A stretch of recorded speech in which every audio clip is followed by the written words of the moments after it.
Hello, everyone. My name is Al Smith, and I'm the founder and director of the School of Sheen. And I want to thank you for joining me for this live Zoom chat where we're going to be discussing modern saints. And the title of this little seminar is Saints, You Can Never Have Enough of Them. And it is so true.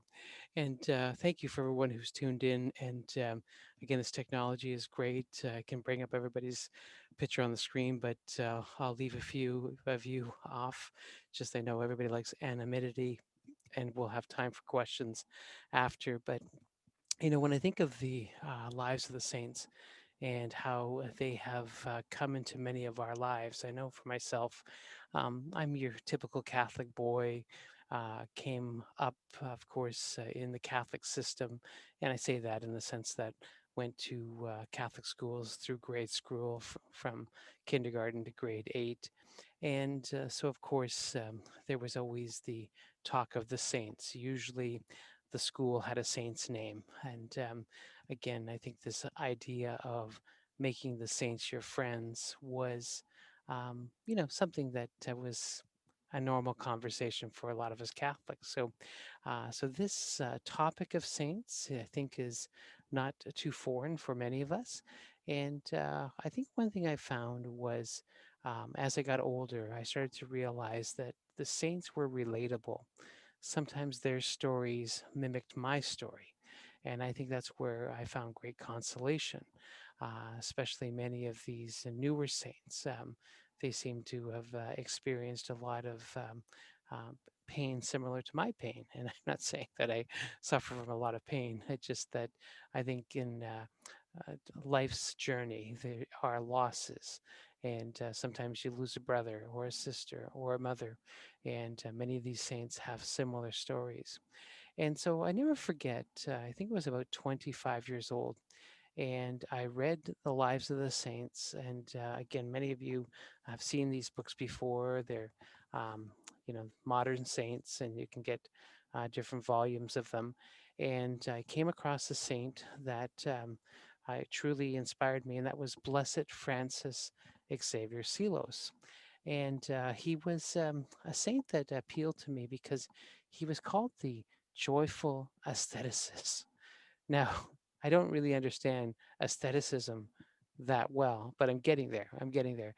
I had to look it up in the dictionary first to see what aestheticism means. So, again, it was just one of those things. So, anyway, of course, this blessed, again, came to the United States of America, and he preached and had a great zeal for the youth. And I've always been involved with youth ministry. And one thing he did with his students was he challenged them to fall in love with the saints, but one a month. Now, again, one a month. What do you mean by that? No, it's exactly what he said. I want you to adopt a saint each month. So, what I would do is I'd say, okay, this month I'm going to adopt Saint Therese, the little flower. And what you do is every day have a conversation with that saint, and of course read as much of as you can about that saint. And so lots of books on Saint Therese, and this one I loved. It was her sister talking about Saint Therese. And so nice when a family member writes about um, one of their one of their siblings who turned out to be a saint. So spent a whole month with the saint. And again, it's amazing. There's so many books out there. I mean, I went through my little stash here, and again, I've got one on the Cure of Ars, one on Saint Catherine Tekakwitha, Saint Francis, of course, Saint Catherine of Siena. So this is doable. This is doable. And for myself, I still have this holy habit of spending 1 month with a saint. And it's amazing what happens. You develop these understandings of the saints. Like I get St. John Bosco now, spent a month with him, and I realized that he begged a great deal. And I'm a beggar too because I have a little mission society that I run. I am the director and founder of the Archbishop Sheen Mission Society of Canada. And what I do is I try to bring the writings and teachings of this great saint to be to the world. So I visit with seminarians and raise money to buy books to give them to seminarians. And my little trick, I think, is that I realize that if I can kind of help groom a seminarian to become a priest like Fulton Sheen, and we all of a sudden have another dozen or two Fulton Sheens in our midst, the world will be a better place. So I try to get as many of these books into the hands of seminarians and especially priests too, that they're the homilists. So to get some good homilies into their head and into their heart is a great, I guess, work of mercy, if you want to call it that. So again, getting to know the saints, spending a time to get to know a saint well. And this is what Blessed Francis Xavier Sealos taught me was get to know them. You know that saying, show me your friends and I'll show you who you are? That is so true. That is so true. Um, Literally now I have dozens of good friends and they're the saints. I can call on St. Francis of Assisi as a friend. I can call on St. Therese the Little Flower as a friend, St. John Bosco as a friend, and the Venerable Archbishop Fulton J. Sheen as a friend because I kind of get them. I've read about them. I've kind of um, had these little conversations with them and a little back and forth. And it's okay. You're not crazy if you do that. Okay. Like a lot of people say, what do you mean you're talking to the saints? You're talking to the saints. And I said, well, I'm talking to the saints. Like my good father, he died 35 years ago. I still have conversations with my dad every so often. Again, I'm still taking care of my mother, and she's 85 years old. And sometimes I ask him about her to say, Dad, I'm trying to help mom in this area. You know her better than me. Can you give me some timely advice? So I have this conversation with the dead all the time, and many of you do. So to speak to saints that are in heaven, it's okay. You're not crazy. You're not crazy. Okay. All right. So these saints. Now, my experience, and I've been sharing this quite a while when I give retreats, is that saints pick us. And I'm convinced of that. When I look at all the saints that have entered my life, sometimes I think I have a sneaky suspicion that these saints made a deal with God and said, I want to partner with this guy. I want to partner. I want to come into his life and help you out. And of course, the Lord wants us all to get to heaven. And so he sends help. Now, of course, he sends our guardian angels. Our guardian angels, many of them work overtime. But a lot of times, these saints, just kind of come into our life. And of course, I'm glad they did. And have few saints like that. Okay, so the first one is Blessed Alan de la Roche. Okay, now if you read the story of Blessed Alan de la Roche, he was very instrumental in um, the Rosary promotion. Saint Dominic, of course, was the lead hand. He did a lot of the bull work and, of course, developed devotion to the Rosary and promoted it. And when Saint Dominic died, kind of things went quiet. And of course, the Blessed Mother inspired Blessed Alan de la Roche to pick up this great work and to continue it. And so that was his mission, of course, to promote the Rosary. And so I'm a teenager, and my classmates and I are all getting ready to be confirmed, and we're kind of just going through the motions. And, I said to my mom, I said, Mom, I really don't know what name to pick. I don't know. It's just, I'm not being inspired. And my good mother said, how about you just pick Blessed Alan? Because you're Alan. So that's a no brainer, right? And I go, that sounds good, Mom. All right. So I went up and stood before the bishop, and, he asked me what name I wanted to choose. I said, Blessed Alan de la Roche. And so he confirmed me, Blessed Alan de la Roche.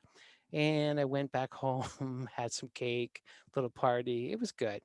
And totally forgot about Alan de la Roche. Just like kind of went through the motions. But I didn't know that to realize that he was working behind the scenes. And sometimes these saints are on a time release formula. they take their time to get busy. And, I look back at my life now, and all of a sudden, as I started to grow, I started to get involved with a number of Marian devotions. And I have been the leader of a walking pilgrimage group for 20 years. It's a Marian pilgrimage. We walk for 8 days, and we walk from our hometown to the Martyr Shrine in Midland. And it's a beautiful national shrine. And me and about 40 to 50 young people walk, 210 kilometers. I converted to miles for you, but 210 kilometers. We walk for 8 days to get to this holy shrine. And we pray the rosary and have a beautiful catechesis on Our Lady. And the good Lord's asked me to be the leader of that. But in 2006, he knew, the good Lord knew I'm a bit of a ham, bit of a ham, I love the microphone. I love the stage. And, my mom and dad made sure that we sang for our supper. And I'm one of 12 children. We're a musical family, so we're always performing. And I had an opportunity to, volunteer at a radio station, a secular radio station. And it was just kind of as the, intro guy, good Sunday morning to you all. You're listening to FM 98.5 CKWR. You stay tuned for the Holy Rosary program. So I got to do the intro and extras at this radio station. And I only had like a 10-second spot, but I thought it was really cool, right? And so I started volunteering for that, and it was in the late 90s. But in 2006, all of a sudden, the radio station called me and said, would you be interested in being the host of the Catholic Hour? Because the gentleman that did it for a number of years has moved on. And I said, sure. And all of a sudden, I just started going into the radio station and playing some rosary CD cassettes, some sacred arias, and just still did what I always did, say good Sunday morning to you all. You're listening to FM 98.5 CKWR, and stay tuned for the Holy Rosary program. And that little part time, Sunday morning volunteer experience just blossomed. And the next thing you know, I am fully entrenched in promoting the rosary on the radio and have a number of podcasts. Been hosting a show now for almost 15 years. And again, I'm a rosary guy. I'm the rosary guy. And I go back to Blessed Alan de la Roche and that day of my confirmation. So sometimes, again, saints tag along with you, and they do that. Fulton Sheen, he hitchhiked, got into my life in 2009 when I read his first one of his books, and after reading Victory Over Vice and Peace of Soul, I was hooked, and now I've had. A 10-year run with Fulton Sheen, sharing his writings and teachings all over North America. So saints do pick you. They pick you. Now, I want to give you a few tips of what I've done in my life to make the saints um, part of my family. Okay. Again, this is all about relationship. Okay. Relationship. I mean, how can you have a friendship with somebody you talk to once a year, or he's in a corner or a drawer or something like that?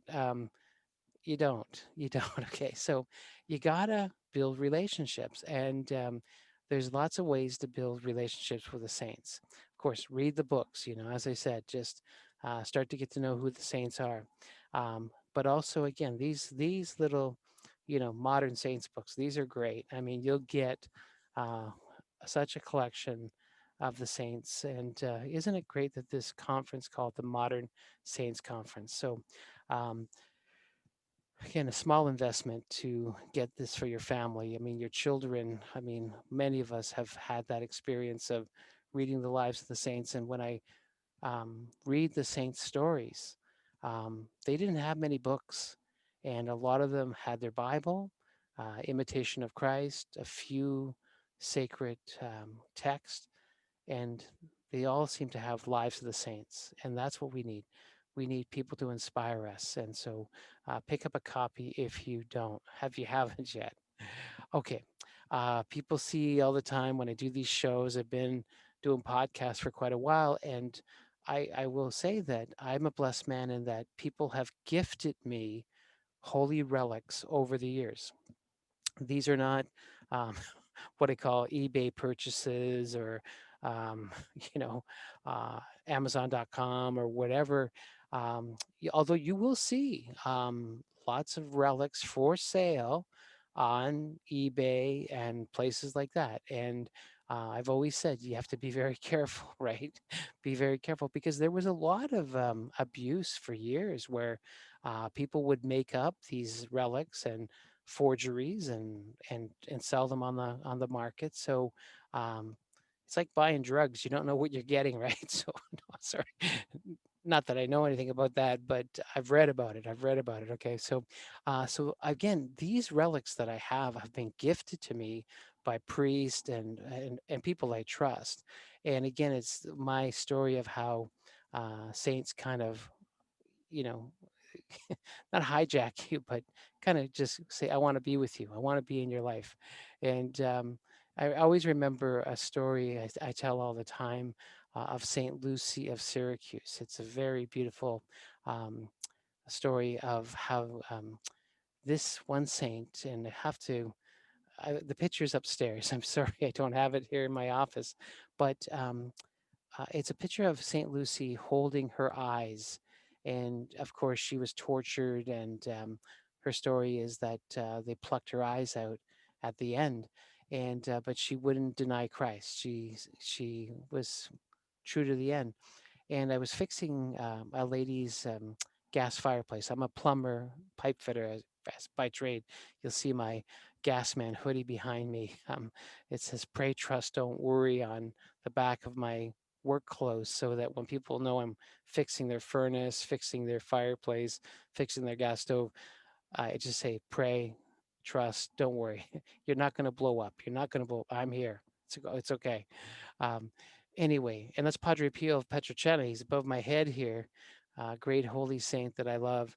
And his whole motto of pray, hope, don't worry rubbed off on me. And I thought, I'm going to bring that slogan to work with me and share the love of Padre Pio with all who will look at my little slogan on the back. So, all right. But so St. Lucy. And so I'm in a house and fixing a gas fireplace and I saw this picture of St. Lucy on the wall, and I admired it, and I remember the story of her, and I said to the customer, "That's a beautiful picture of St. Lucy," and she thanked me and thanked me, and so I left her home, and again 3 years later, almost to the day, I was called back to her house to fix her gas stove this time.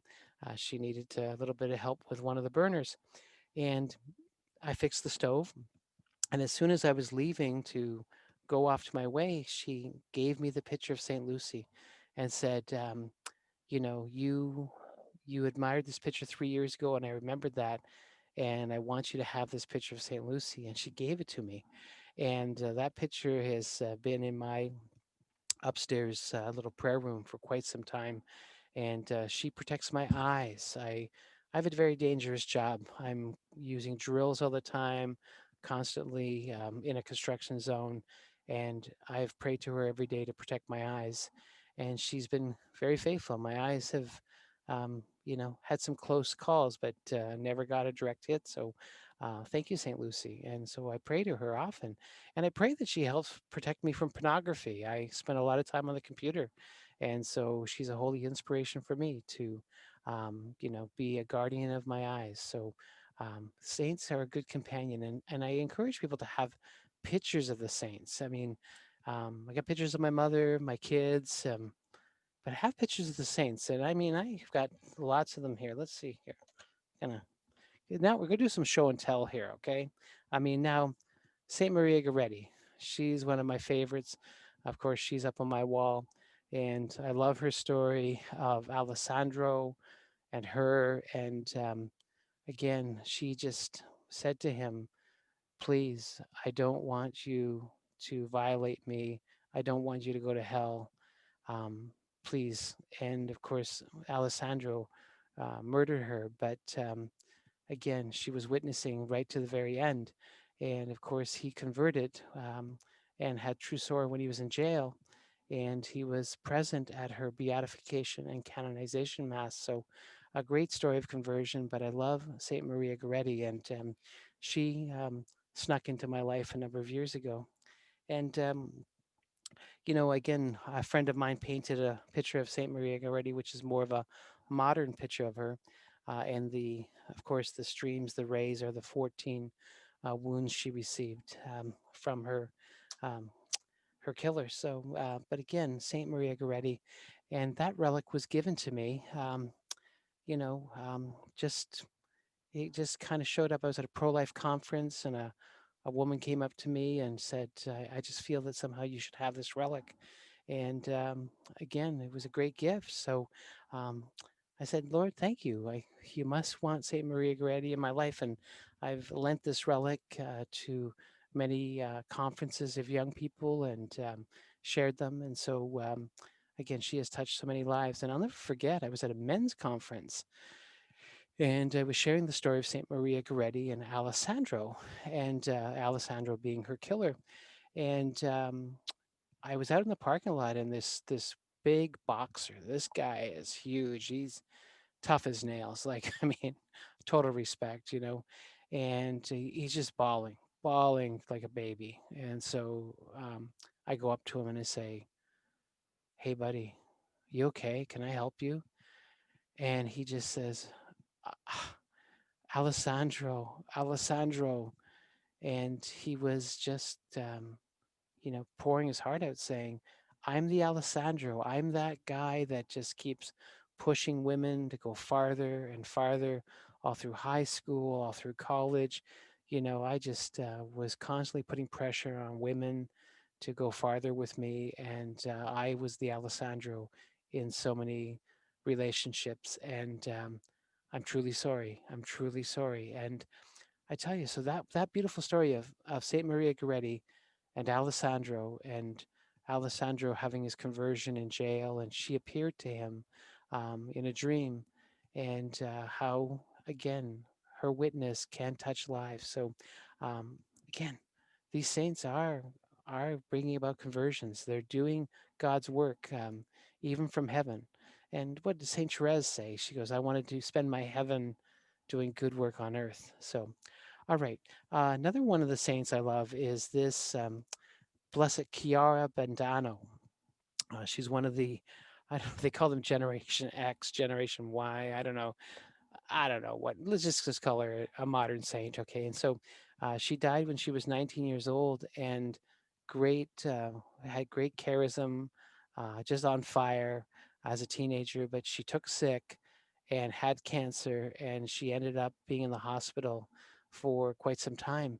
And she had to lose all of her hair through chemotherapy. And remember, she was holding some of her hair, and she said, "If God wants my hair to fall out, I want it to fall out. I just want to do God's holy will." And I know for myself, I've had kind of a rough patch with my health over the years with kidneys, and I've been hospitalized. And I know what it's like to be in a hospital bed in great pain, um, longer than I want to be. And she's been a holy inspiration to me. And having her picture up on my wall has been that. So when I have, medical suffering, I think of Blessed Chiara and how she said, Lord, if you want it, I want it. And if it's better, if it's good for my soul, I take it. I take it. So put the saints up on your walls. Get these pictures. And I tell you, it's like having a good friend in your life. So that's just a few of them. I got lots. I got lots. Okay. Another thing I always say to people is the blessed holy cards. Okay. We all got them. We got stacks of them now. And every so often you'll get these, and like I mean, for example, this one here, because this is show and tell, right? Um, this one is, of course, Venerable Sheen. This is a relic card with a piece of his vestment in the card, and so you can get these through. asking the Fulton Sheen Foundation in Peoria, Illinois. You can find them. I'll put the link on the show notes. Um, Again, you can order them, give them a small donation or a big donation, and they'll send you a relic card. It's beautiful. So you can venerate this beautiful relic of Fulton Sheen and other ones. And, this one's St. Faustina. Again, a beautiful little relic of St. Faustina. And you might see these. These are like these holy cards that you'll sometimes get, and they are what we call third class relics, in that they've put a cloth on top of the first class relic to make it a third class relic. So first class, second class, third class, people always say, what do you mean? So a first class relic is usually something of their body, like a bone, a piece of flesh, um, something from that is physical, hair, from the saint. A second class relic is something that the saint touched. For example, this Fulton Sheen relic is a second class relic because it's a piece of the vestments that he wore, um, you know, during Holy Mass. So this is a second class relic. Um, the St. Maria Goretti relic is a piece of her of her bone. So ex ossibus. And so that's what that is. So that's a first class relic. Um, Third class relic is something that's been touched to that. So, for example, this St. Francis de Sales card, it has a little piece of white cloth and it was touched to either the body of St. Francis de Sales or his tomb for it to become a third class relic. So, again, these we've picked up over the years. And again, I think we all have prayer cards. I mean, for example, let's see, I've got two holy cards here that I touched to the tomb of Fulton Sheen. So when I was in Peoria last, I knelt at the tomb of Fulton Sheen and laid some holy cards on. So I give these away to my friends and say, oh, yeah, this St. Therese card was touched to the tomb of Fulton Sheen. So it's a third class relic. And the same with this Our Lady of Perpetual Help. So again, these are just holy reminders. This is what I say to people all the time is that you got to fill your mind, fill your walls with the saints. You can never have too many friends, too many friends. Now, I'm a class act, so a lot of times I will, um, you know, take it up a notch and gift my friends some good stuff. So here's what I do, okay?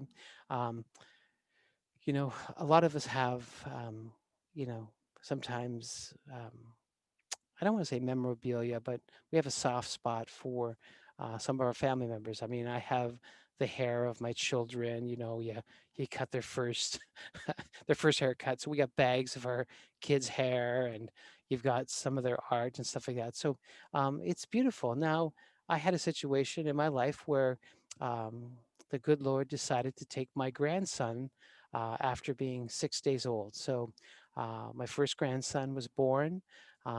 My daughter and her husband baptized the baby, and again, the baby passed away after 6 days. Very sad and tragic for all of us, and but it was God's holy will. And so my daughter then took a little bit of a lock of his hair and cut it, and gave my wife and I a little lock of his hair, so we would have a holy reminder of our grandson. And as the church has always, asked us to venerate holy relics, even though my grandson isn't declared a saint by the church, um, again, he's a saint in my heart in that he was without sin, he was baptized. And of course, I really believe in my whole heart he's with the Lord.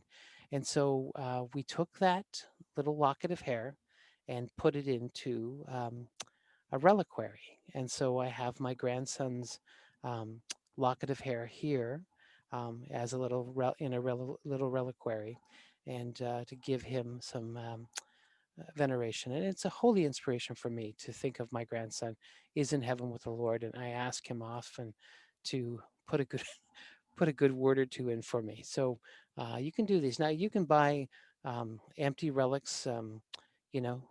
from many places. I mean, here, for example, is a reliquary, and it's empty.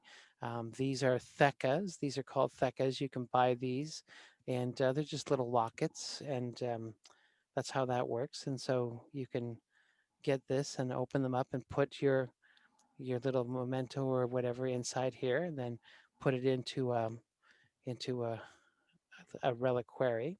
And so I've done this before with some of my little these little cards you get. So, for example, with the I did this with this relic card of Fulton Sheen.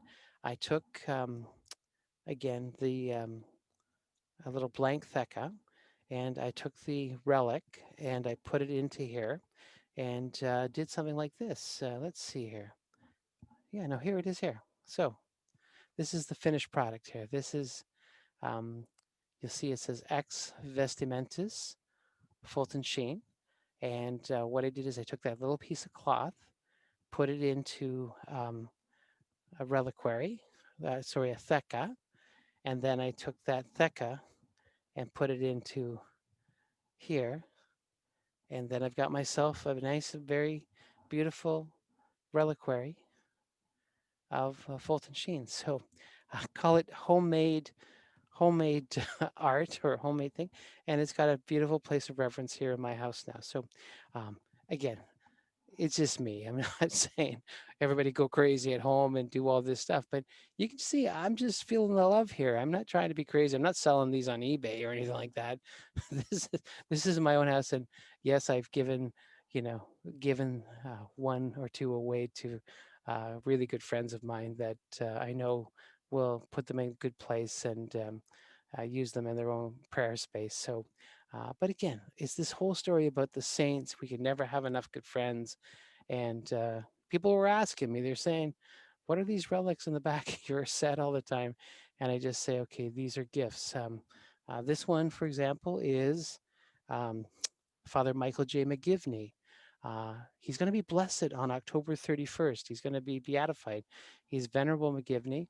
And I made a request to the McGivney Guild, and they sent me this Thecka and a piece of his vestments, his clothing, um, and and again, of course, gave them a donation to help them with their cause. Now, the rules are you can't buy relics, so a lot of times you mail away to the organizations and you make a request, and so they'll send you the relic for free because they can't charge you, but then you'll send them a donation. So, for example, this one here um, Blessed Francis Xavier Sealos.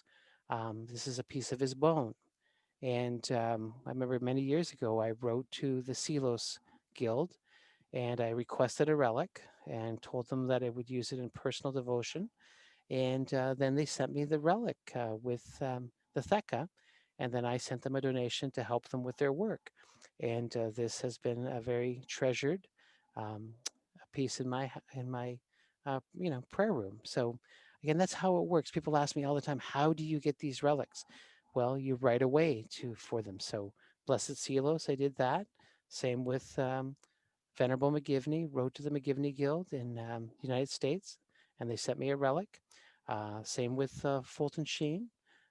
Again, just I asked them to send me a relic, and they did, and of course sent them a donation. So, again, you know, this is not illegal, okay? It's fine, it's fine. But the blessings that I get having relics with me, um, have helped me a great deal. So there's others that I have here that, again, that same root. So as I said before, the saints pick you. And again, don't be afraid when they come into your life. They're just trying to get you to heaven. They're trying to get you to heaven. All right. Boy, I've been rambling on here for a half hour about saints, and again, it's one of those things. And I thank you for everyone who has been making comments in the chat room. I like to keep things anonymous in the sense of when you do these Zoom meetings and stuff like that. Um, I appreciate everyone's support, but I know that because a lot of these things are recorded and then sent out, that people would rather just be a little bit hidden. So mind your anonymity there. So, but it asks you to join the Modern Saints Conference. Great speakers. I mean, world class. Steve Ray. I mean, I am touched how I know COVID has changed so much, but I'd say they changed the church so much in the sense that we now are faced with getting a lot of our catechesis through these digital conferences, but it's a good thing. It's a good thing. So they come together. We all give our 2 cents on topics that were near and dear to our hearts. And so, I think a lot of people got together and said, let's talk about the saints. The Feast of All Saints and All Souls is coming up November 1st and 2nd. And so let's celebrate the saints. And these stories are excellent. I've listened to a few already. They released the first 10 early, and starting tomorrow on Thursday, October 22nd, the whole lineup will be made available.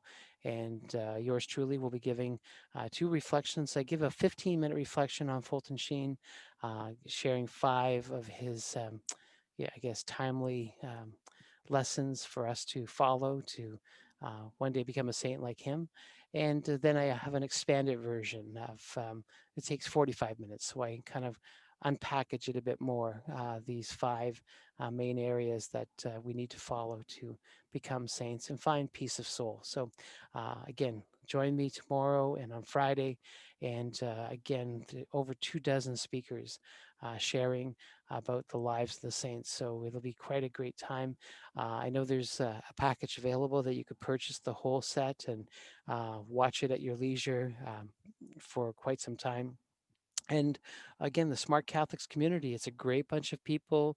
I've made some new friends, interact with them, share ideas, you collaborate. I'm going to possibly do an Advent mission with one of the other speakers and, all of this stuff. So, again, the Modern Saints Conference, please, if you haven't signed up, please sign up. Again, if you're thrifty and you just want to enjoy the 10 free talks, please do so. But again, I always say salvation's free, but sometimes maintenance is 10 or $20. So it's worth paying for the maintenance. So everyone, again, thank you for joining me for this simple presentation about the saints and how there are, we can't have enough good friends.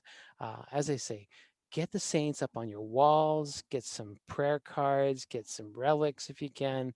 Have a devotion to the saints. I always say, I love to quote Fulton Sheen. I love quoting, quoting. I mean, you see it on Facebook. I mean, I just did a quote on Fulton Sheen and 1,500 shares. Like 1,500 people shared it. It's like, it's great stuff. But, so keep quoting Sheen, but I like to be devoted to Sheen and to follow his timely advice. And so the saints, they give lots of timely advice too. So read the lives of the saints, read their stories, get them in your head, get them in your heart, and life will be good. So, as I said, show me your friends and I'll show you who you are. My friends are St. Joseph, St. Francis, St. John Bosco, St. Teresa of Lisieux, St. Teresa of Avila. And these are my good friends, my good friends. And so thank you, my friends, for joining me for this reflection. And look forward to seeing you tomorrow as I share some of the wisdom of Fulton Sheen. And get to see you, of course, on these digital platforms on a regular basis in the future. So until next time, may the Lord bless you and keep you. May the Lord let his face shine upon you and be gracious to you. And may the Lord look upon you kindly and bring you peace. And I guess I should almost do this for you. And let's see, let's Fulton Sheen. Well, we'll get Fulton Sheen. So, through the intercession of the Venerable Archbishop Fulton J. Sheen, may you all be granted a very high place in heaven one day. In the name of the Father, and the Son, and the Holy Spirit. Amen. We'll see you again next time. God love you.